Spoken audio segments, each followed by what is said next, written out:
ओम नमः परमऋषिभ्यो नमः परमऋषिभ्यः। हरिः ओम। अंतरायतिमिरोपशान्तये शान्तभावनमचिन्त्य वैभवं तन्नरं वपुषि कुञ्जरं मुखे मन्महे किमपि तुन्दिलं महः। गुरुर्ब्रह्मा गुरुर्विष्णुः गुरुर्देवो महेश्वरः गुरुः साक्षात् परं ब्रह्म तस्मै श्री गुरवे नमः। तस्मै श्री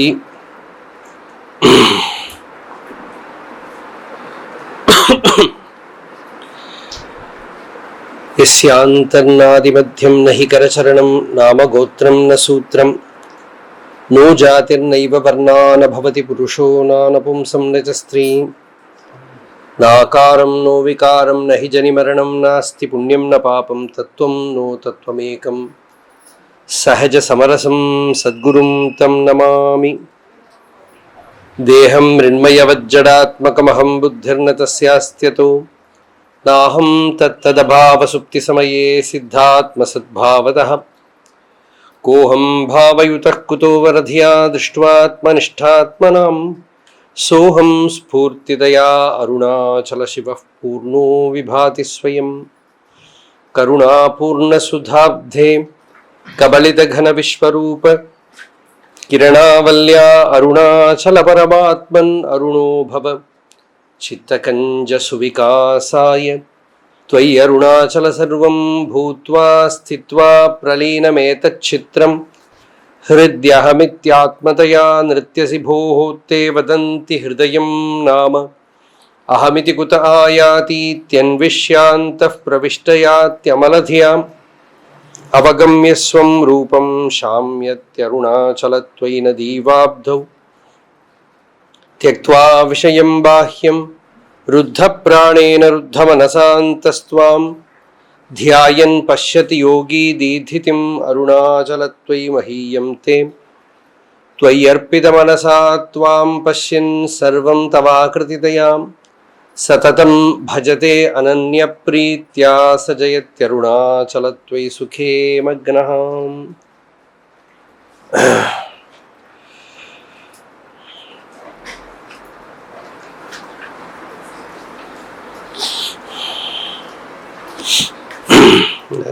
भगवान वरलियो भगवान वरलियो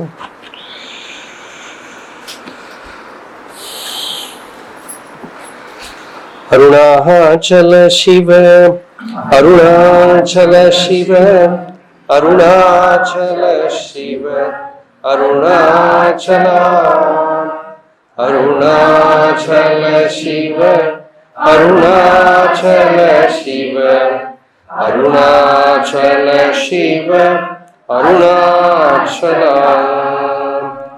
अरुणाचलमेन अगमेनि नैपवर अहत्तै वेरूपाय अरुणाचल अழகு சுந்தரம் போல் அகமும் நீயுமுற்று இன்னமாயிருப்போம் அருணாச்சல அருணாச்சல சிவ அருணாச்சல சிவ Arunachal Shiv Arunachal Arunachal Shiv Arunachal Shiv Arunachal Shiv Arunachal.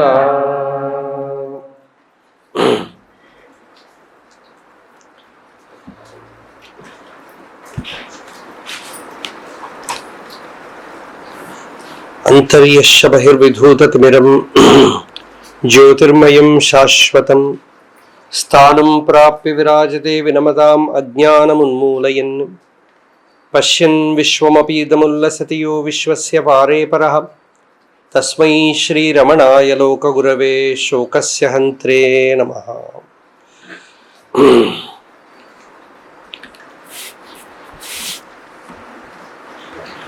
By the immense grace of Bhagavan,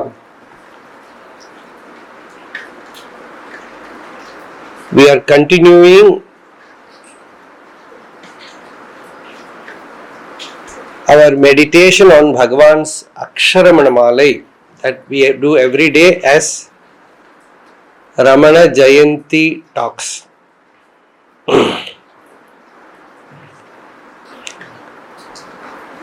Our ashram,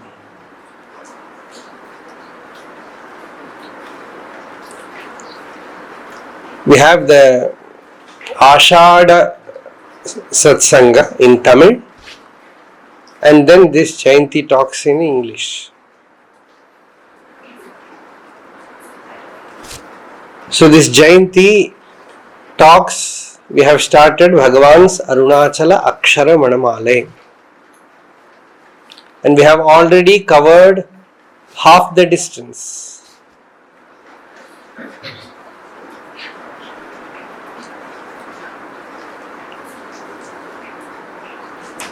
It is just that we are contemplating, meditating on Bhagavan's words.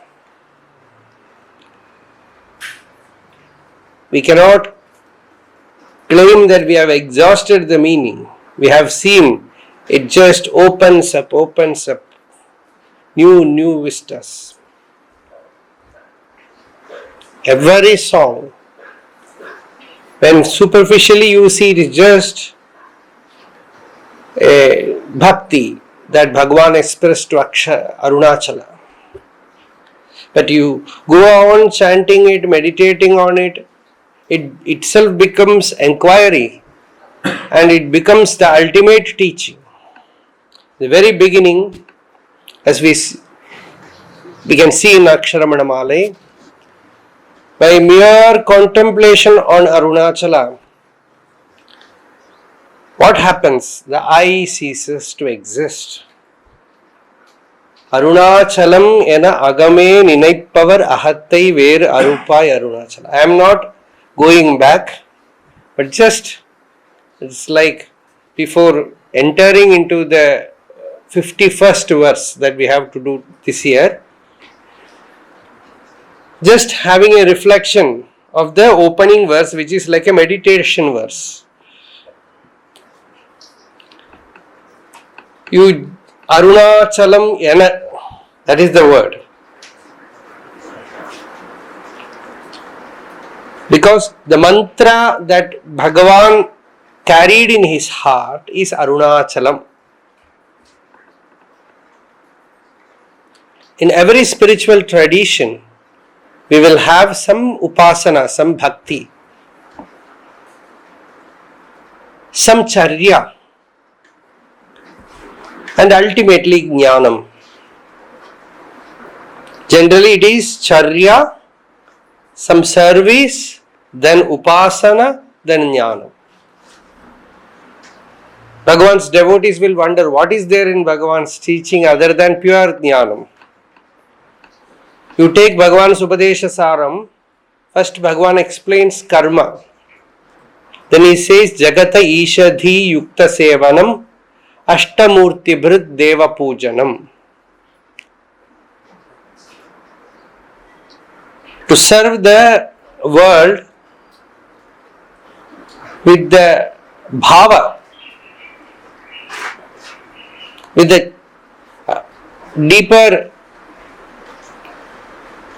meditative attitude that it is all Ishvara, Shiva. That is Shiva Puja. Then Bhagavan went on to explain about Japa. And there is something special, Charya also, which Bhagavan gave, that everybody of us know. Going around the hill, that anyone can do. Self-enquiry, all are not ready, but going around the hill, you get addicted sometimes. So that is Charya. And in Upasana, generally every spiritual tradition will have some mantra. If you study only the English books, generally we will see Bhagavan has never recommended japa. we will feel like that. But in Aksharamanamala itself, Bhagavan says, if you ask Bhagavan through Aksharamanamala, Bhagavan, how did you attain self-realization? See, we know only one answer, that death experience, Arunachalam, first he heard. But in Aksharamanamala, Bhagavan says, when the mind turned inward, I heard the name of the Lord chanted by himself. Peya Arunachalam Yana Agame Ninaipavar means Peya Ninaithidave. You have to connect all this. The Peya means name. The name of the Lord is throbbing in the heart,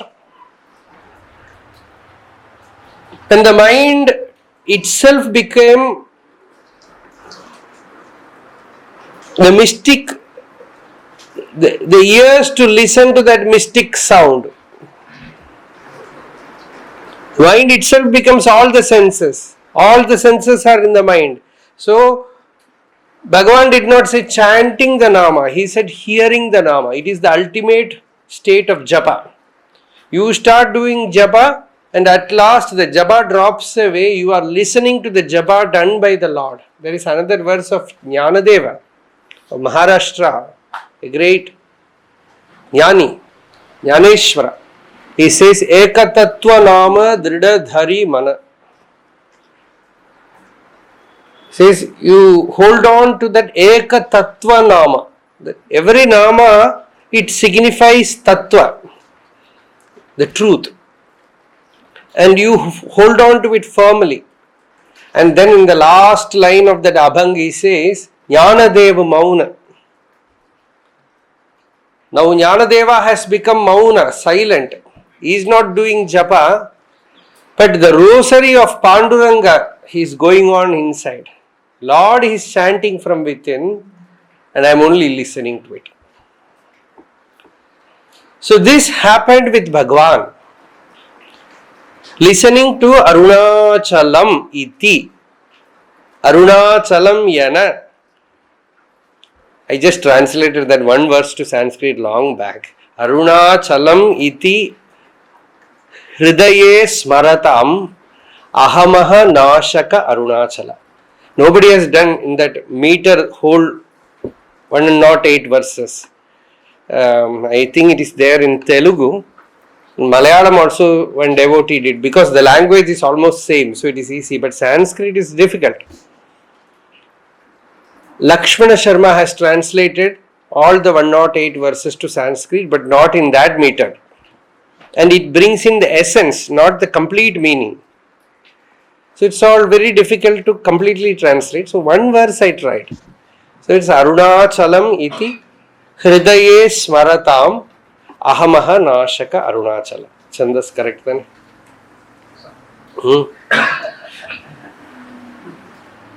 You just hear the name Arunachalam in the heart. And what happens? The I ceases to exist.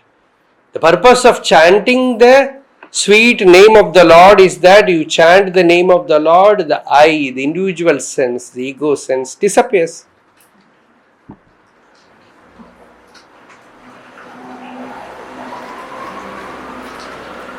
Midnight power. You meditate on Arunachala, you think, your thoughts are completely filled with Arunachala, nothing else. Then all other thoughts drop off.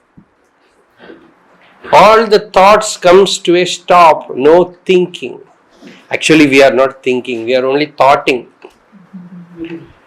Thinking is in order, but it is thoughting. Too much like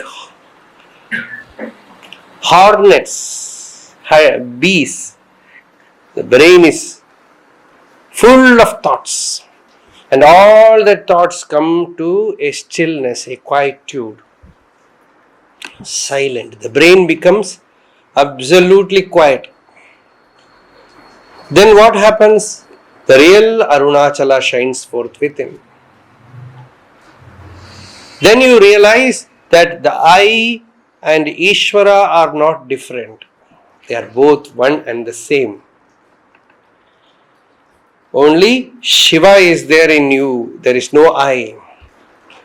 The moment you know the real nature of the I, you know that you are bodiless, mindless, worldless. Only the Chit Swarupa, Chitva Darshanam, Tattva Darshanam. You are not seeing the ego, you are not experiencing the I, individual sense. It is Chitva Darshanam, pure consciousness. That infinite divisionless space of pure consciousness. So that is Arunachalam ena agame ninaipavar. Ahattaiveera rupaya Arunachalam. In the very beginning, that aham, the I is disseminated. It is removed. So that is the greatest anugraha, blessing of grace. In Shaiva Siddhanta, generally they say, you cannot remove the I, which they call as Anava Malam, the ego sense, by your effort. When you put effort, I will not, the ego will not go. The ego can be removed only by the power of grace. You just expose yourself to the power of grace, and naturally the individual sense disappears. Like it happens in deep sleep, In deep sleep, the individual sense, individuality vanishes. Like that, in the highest awareness of truth, the individuality vanishes. So that is the very beginning, Mangala Shloka. The first verse of Arunachala Aksharamanamala is what Bhagavan says is the greatest auspiciousness is to cease to exist. In Tamil, they say Shavamal Shavu. You are alive, but the individuality is gone.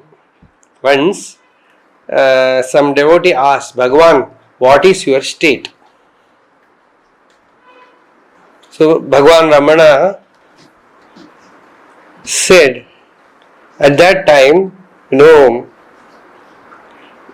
all the books we read, Bhagavan's presence will be absolutely silence. But it is not factually completely true. All kind of cacophony will be there. Chadwick has written, somebody will be singing, somebody will be chanting, and especially the temple was in its make. Matrubhudeshwara, they used to hit the rock with a big hammer. But nothing, after few minutes, everyone will experience such a silence. The sound will be there, but it will not disturb. So the real Mauna, it transcends outer noise also. So one day, this person asked, what is your state, Bhagavan?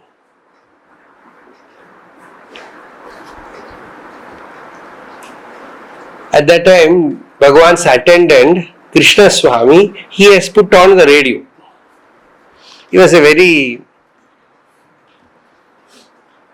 peculiar kind of person. You can see his interview, It's a very raw human personality. He refused to change. He himself says, Bhagavan told him, Oda Vangita Tirundapora. He himself says in that video, you will change only after getting beating. But you can see what power of jnana, what power of faith. He was an attendant for many years to Bhagavan.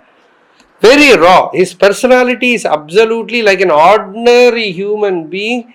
And even he says, he says, I am opposed to all this management, everything. Even the video he says that. But at the same time, you can see his bhakti to Bhagavan. How Bhagavan, even though your outer personality refuses to change, the impact of Bhagavan is so deep.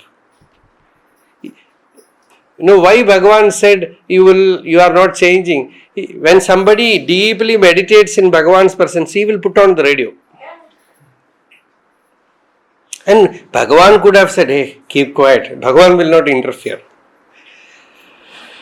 So that day he has put on the radio. And this person asked Bhagavan, what is your state? Bhagavan said, see, this radio is singing. Somebody is speaking through the radio, but nobody is inside it. I don't know, many children would have done that. I have done it in my childhood. Going back now children are more intelligent. They don't even see radio. They only see television, and more than that, mobile. But at that time, there was a big radio. Back, go and open. Somebody is sitting here in small forms. Somebody is speaking, singing. So Bhagavan said, this speaking, music, everything is coming, but nobody is inside. Asami kadayadu. In Tamil, he said, there is no person there. It is impersonal. Somewhere it is relayed, it is come here. It is coming here. Like that. Here also there is no Asami. Swami da irukku. No individuality here. So, that is why a saintly scholar of Aurobindo Ashram, MP Pandit, he wrote about Aurobindo as a mighty spiritual personality. There is an interview with I think Harindranath Chattopadhyaya. He is asking Aurobindo about Aurobindo. He said, Aurobindo is beyond description. He is a mighty spiritual personality. Then Harindranath Chattopadhyaya asked him, what about Bhagavan Ramana Maharshi? You were very close with Bhagavan Ramana Maharshi. He said, Bhagavan is mighty spiritual impersonality. He is not personality. Mighty impersonality. Bhagavan is a mighty impersonality. There is no personal sense, individual sense there. So, that is the personal self. It goes, the state of Jivan Mukti means the I, the ego I, the self-image, the more and more you inquire, go deep within and start paying attention to the I thought. The self-enquiry which Bhagavan reveals starts with the I thought. And then, first it is I thought only. It's aham vritti. Vritti means thought. Most of the spiritual seekers might have heard the word in Yoga Sutra, Patanjali's Yoga Sutra. The very first Yoga Sutra is Yoga Chitta Vritti Nirodha. Where Patanjali says, what is yoga? Patanjali says, yoga is Chitta Vritti Nirodha. It is cessation of thoughts, modes of mind. They are quietened. Nirodha means they are put to quietude. They are made to cease, stilled. So that is yoga. Then what happens? Next sutra is very important. Then what happens? Patanjali continues. He says, Tada. Then, drashtuhu, the inner seer, swarupe avasthanam. He abides in his real nature. The drashta, the inner seer, abides. He sits in himself. Otherwise, you sit in anger, you sit in desire, you sit in envy, you sit in hatred, you sit in attachment, you sit in fascination, you sit in fear. These are all called vritti sarupyam, identifying with vritti, thoughts, emotions. Generally, we are like that. We identify, become one with anger. one with desire, one with envy, one with pride. Somewhere you identify with some thought, some emotion. But in real yoga state, yogam avapsyasi, that is what we saw in Gita. Yogam avapsyasi, when the mind becomes quiet and the ego sense is not itching from within, it is not making a move, you feel yourself completely wholesome. That is when you are really healthy. Even Ayurveda Shastrakaras, they say the root of all disease is attachment and aversion, and the source for attachment and aversion is this asmita, which the yogi also says asmita means the ego, the I sense. It is the root for, actually, if disease comes, it is because of my ego. That is the root cause. That is why Ashtanga Hridayakara, when he starts his Ashtanga Hridayam, he says, the greatest physician, the greatest doctor is in the world, the greatest doctor is a Jivan Mukta. Apurva Vaidyaya Namostu Tasmai. He is an Apurva Vaidya. He is the primordial physician. Actually, Ishvara is the primordial physician. In Vishnu Sahasranama, we have a name for the Lord which says Beshajam Bishak. He is the medicine, he is the doctor. He is the medicine and he is the doctor. Vedyo Vaidyaha. If you take it as one word, very beautiful in Vishnu Sahasranama. What should I know? You should, with all your education, you should know, recognize the inner Vaidya.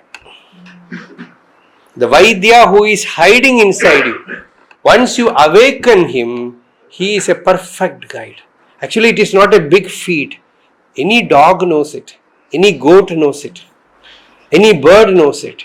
Some problem, no bird goes to any medical shop. Only we poor people, so-called intellectual fools, we need all the outer things.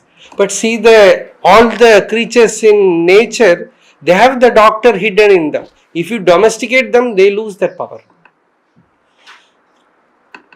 They have it inside. So the Vedyo Vaidya, know the inner Vaidya, the real Vaidya inside you. And one who knows the inner Vaidya, he is also a doctor. So, Apurva Vaidyaya, Ashtanga Hridaya says, one who knows how to heal you of the dire disease of attachment and aversion. Ragadi Rogan, Satatanu Shaktan, Ashesha Kaya Prasritan. It has spread out the entire body. This attachment, aversion has spread out entire body. That is why any object or any person or any event which will have an impact on you, it touches your nervous system. It touches every cell. It makes you emotional. It makes you stressful. It makes you depressed. So because the body is not here, although it looks separate from the world, but it is one with the world. And Ashesha Kaya Prasiddhan, it has spread out the entire body. And that dire malady, that disease must be cured by removing the thorn, the virus. The vaccine is Atma Vichara. Who is this I? What is this I? What is the nature of this I? And you start seeing the I thought. That is the beginning of self-inquiry. You start seeing the I thought, how it operates, how it spreads out as attachment, aversion.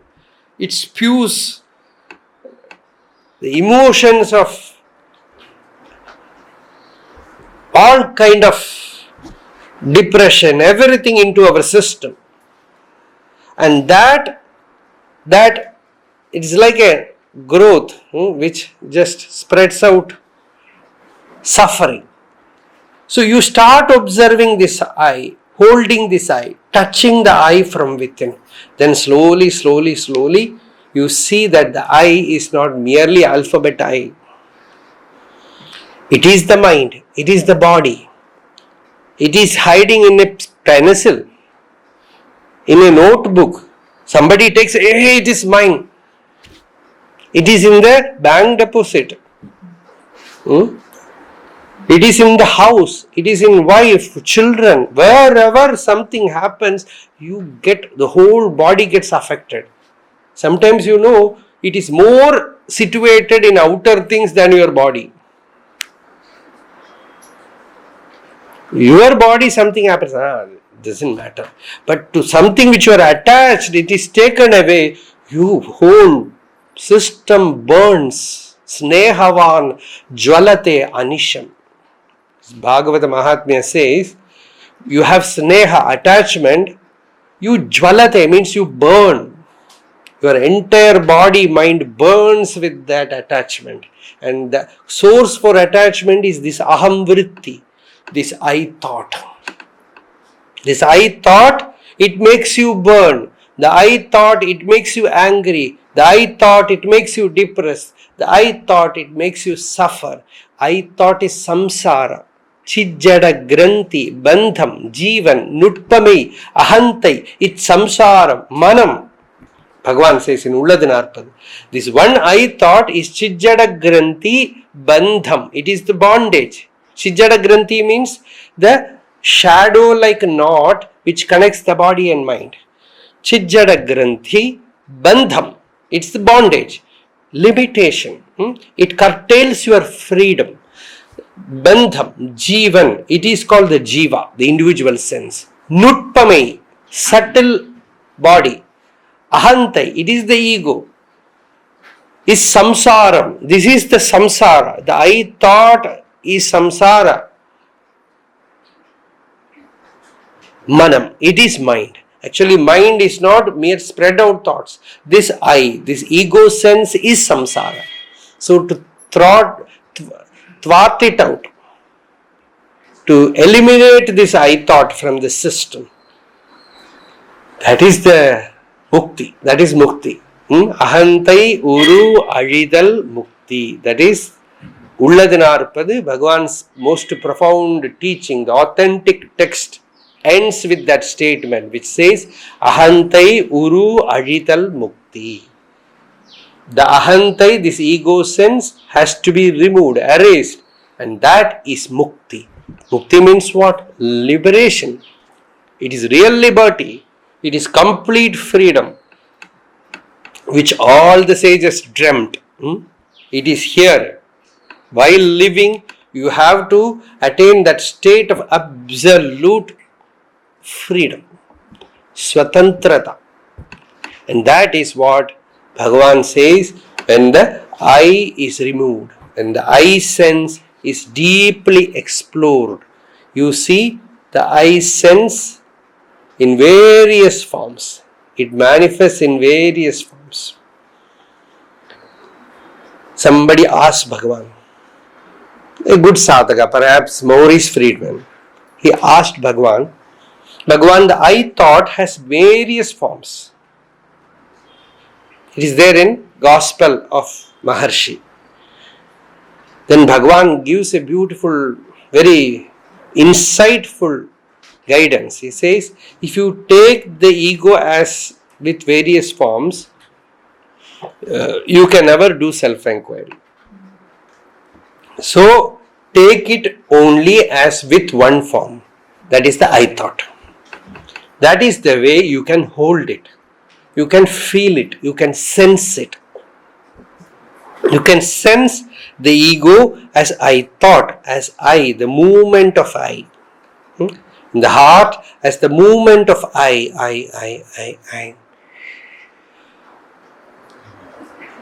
You feel it in the surface when something happens, somebody insults you, you feel it deeply.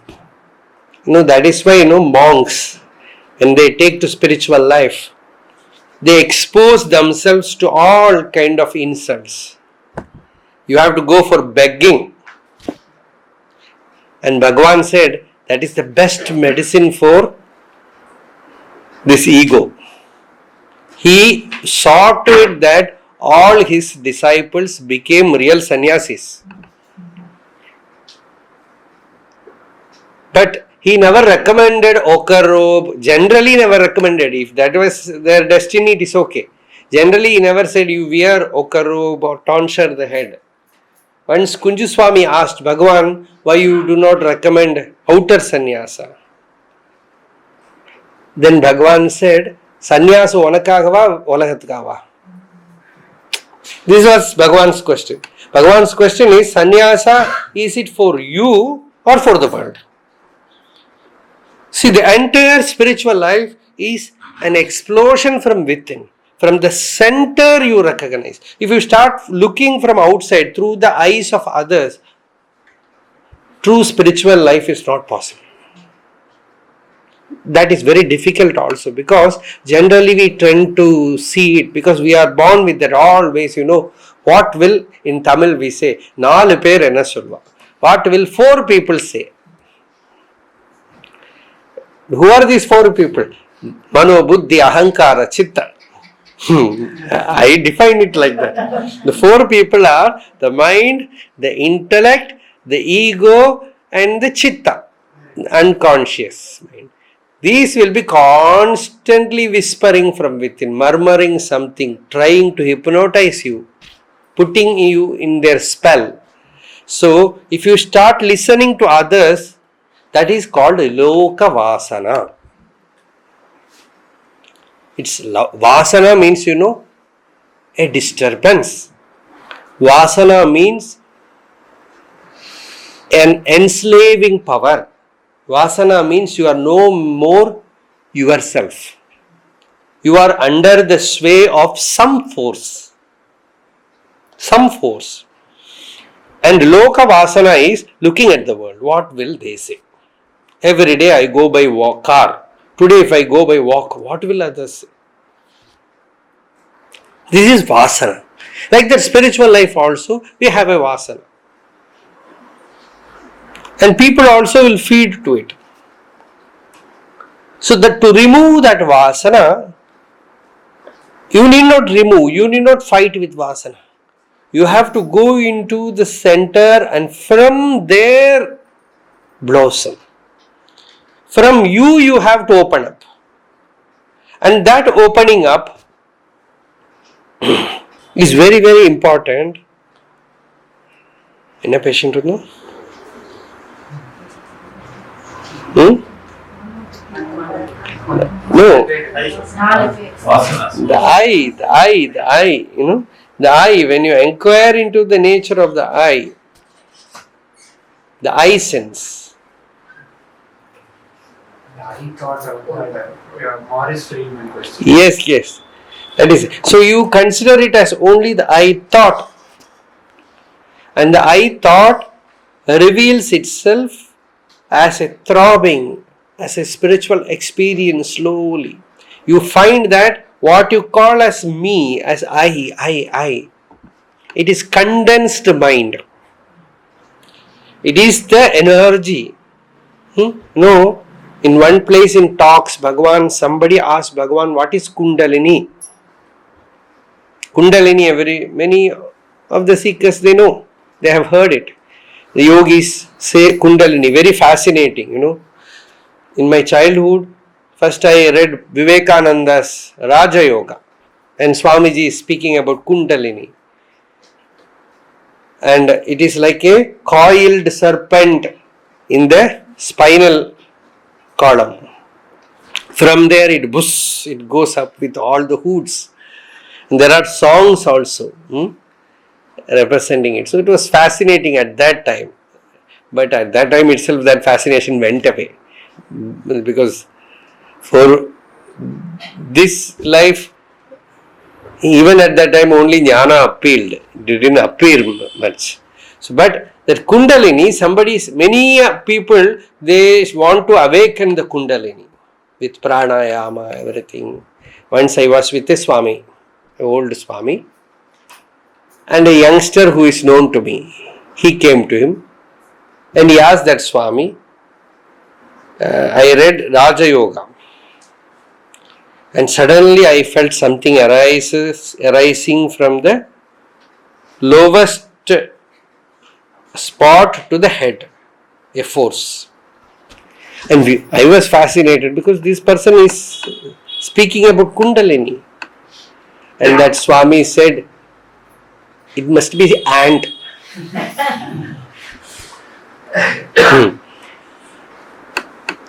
Nothing else. It must be crawling to our head.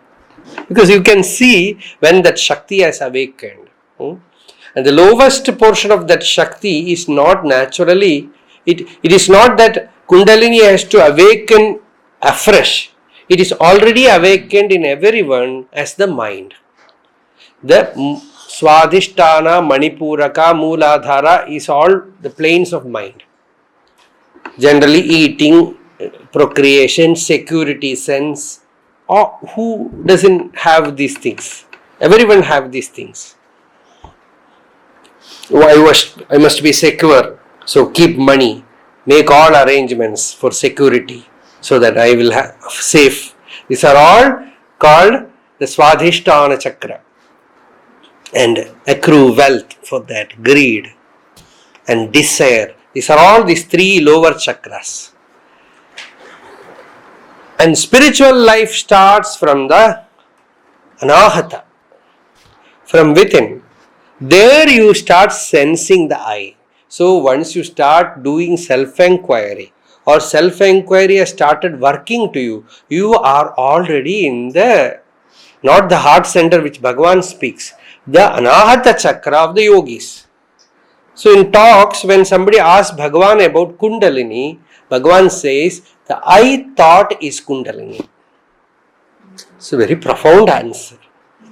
The very I thought, Aham Vritti, is Kundalini.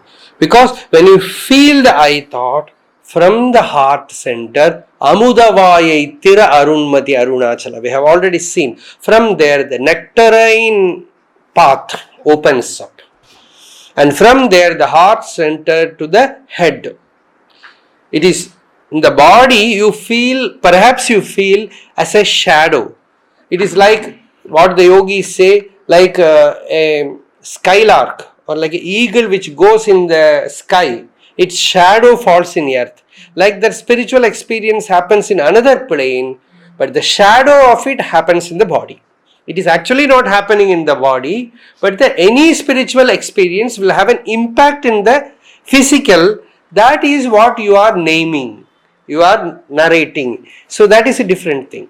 So here, the I thought itself is Kundalini, and the Kunda is the heart. And Kundalini is hiding there in the heart Kunda. Lalita Sahasranama is Chidagni Kunda Sambhuta. It is from the Chidagni, the fire of Chit. The awareness is kindled. From there, a current happens. That is the word which Bhagavan uses, the I current. This is the word which Bhagavan uses, the I current. The Aham Srota. The Srota means the current, the Dhara. Kunjuswami once said, Bhagavan, in the presence of Bhagavan, used to feel the Dhara. The Dhara means like a stream. Ajya Dharaya Srotasa Samam Sarala Chintanam Viralataha Param. Ajya Dhara, like you pour ghee from one vessel to another vessel, there is a stream, there is a current. So that is it. ஆயிடுதா time? நீ continue பண்ணு, கொஞ்ச நேரம் கூட continue பண்ணு, தொடங்கவே இல்லையே. பாத்தீங்க இருக்கா? Okay okay. So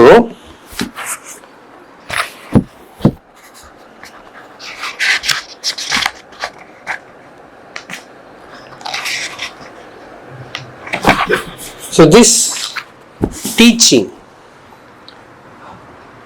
that you start looking at your eye, the most intimate thing you have failed to observe, that is great loss. We are exploring the planets, other galaxies, going to moon, planning for Mars,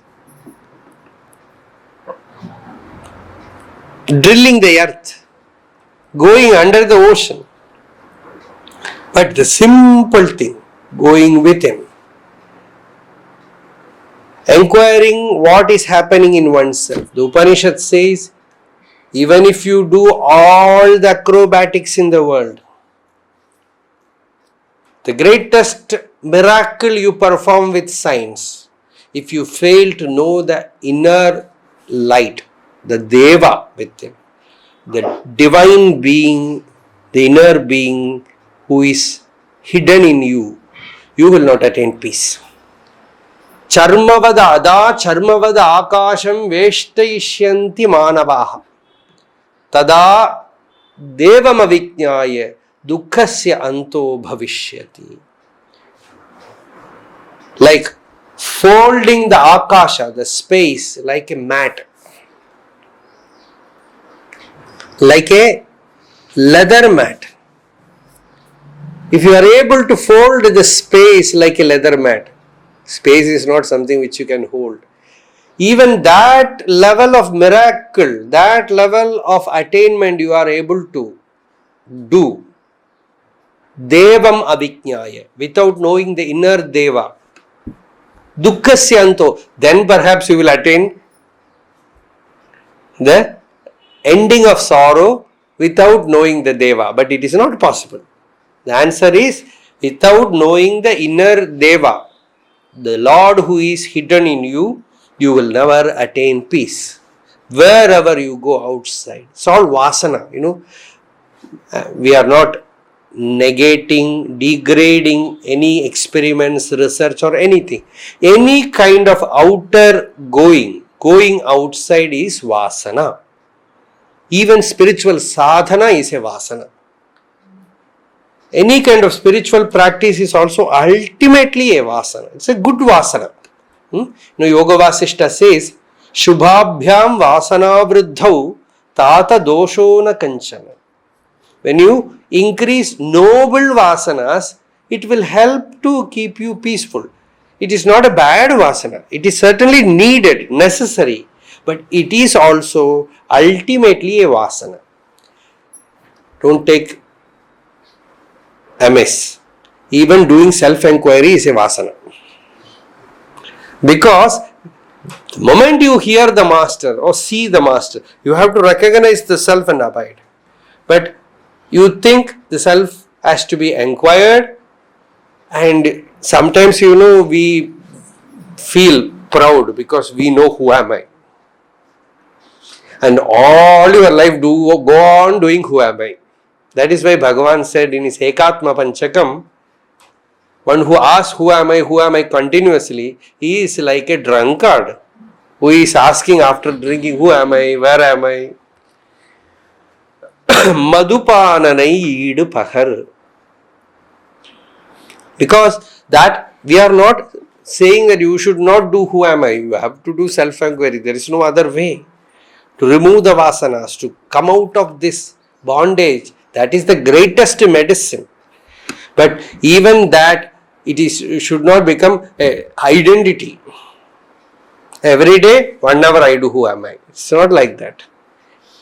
See, you take some medicine for fever, you make it like a meditation, what happens? Every day you have to take the same medicine, same hour. Once you are cured, you are free. So, here, this self-enquiry, this Atma-vichara, is to observe our own individual sense, self-image, the center of suffering, and to be free of that. That is tapas, the real austerity, is to again and again take a dip within and to abide in the state where there is no I sense. Abide in the egoless state. Yanatru iyalvadu therin edu adu, than attavam என்றான் உந்தி பர Tanam Ramaneshan Unti Para. That Arunachala Ramana, who is our own inner self, he declared the greatest tapas is Yanatri Yalvad. To be naturally remaining without I is the greatest tapas. You are not allowing the volition to happen, to do something, to do that, to do this. No kind of effort, just effortlessly remaining in absolute sahajasthiti. That is tapas, the greatest tapas. So, that jnana is a great treasure. Once you are born in this world as a human being, the greatest achievement that you can have is to get contact with a sage like Bhagavan. Even after Bhagavan's time, it doesn't matter. One devotee asked a Swamiji, who was with Bhagavan, we have not seen Bhagavan in body, but you all have seen Bhagavan while he was in body. That Swami said, doesn't matter. Even when we saw he was bodiless, his presence is then and now same. See, we have to have faith. Don't minimize your fortune, because sometimes even a dream vision is enough. One of the greatest saints of Maharashtra, Tukaram, Saint Tukaram, nobody can deny his spiritual attainment, but he had the vision of his Guru in a dream. The Guru appeared in his dream and gave him a mantra. So that happens like that. So sometimes it can be very deeply impactful. Like that, many saints, they had Bhagavan's vision or Bhagavan's grace after Bhagavan's passing. We all are fortunate. If many, they ask me whether you have seen Bhagavan, they will not be aware about the time. I say, I have no feeling that I have not seen Bhagavan.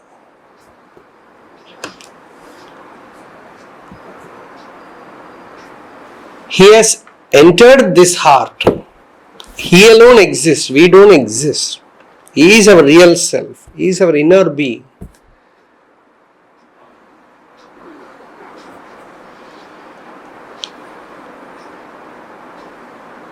And above everything, that pramanika, that authentic teaching is Bhagavan. It's not the physical thing. The authentic teaching is Bhagavan. And that authentic teaching, Bhagavan here says nidhi. No, he has kept a nidhi. Sometimes very rich fathers, when they die, they would have written something somewhere that I have kept the treasure here. Like that, the greatest treasure Bhagavan has given us. One of Bhagavan's devotees, M.R. Krishnamurti, used to say, Bhagavan has kept his treasure inside Arunachala. You can unlock that treasure, and the key is, who am I? Atma Vichara is the key. So the treasure, Arunachala means what? It is outside the hill and inside your own self. Tane Tane. Arunachala is Tan, the Aham, the I, the self, pure consciousness within. So that is Arunachala. And the last year we saw Tedadu Utranal Thiruvarul Nidhi. I got a treasure which is Thiru Arul Nidhi. Thiru means sacred, holy, and Arul means grace. Like a diamond emanates light, like that this treasure, this diamond, this inner diamond emanates grace. It is the power of the self. And Thiru Arul Nidhi All of us have that nidhi, that treasure inside. Agatyakam tirtarul Arunachala. But we have one problem. That is, tiyakam means a kind of longing is there. Feel unfulfilled. Yet a small distance to cover. I know, but I have not got it. That lacunae has to be removed. That feeling of something lacking, it must be removed. And for that is the tapas, the staying in that state for protracted period, that renunciation, everything is for that. That we will see tomorrow. We will enter into the 51st verse tomorrow. We have just given a preface, an introduction today. Arunachala Shiva, Arunachala Shiva, Arunachala Shiva, Arunachala, Arunachala Shiva, Arunachala Shiva, Arunachala Shiva, Arunachala. Yato mamatma bhavasi tvameva tato na vachyam mama kinjidasti yatha taveshtam kurumam tathaiva tvam atmanatham ramanam bhajami.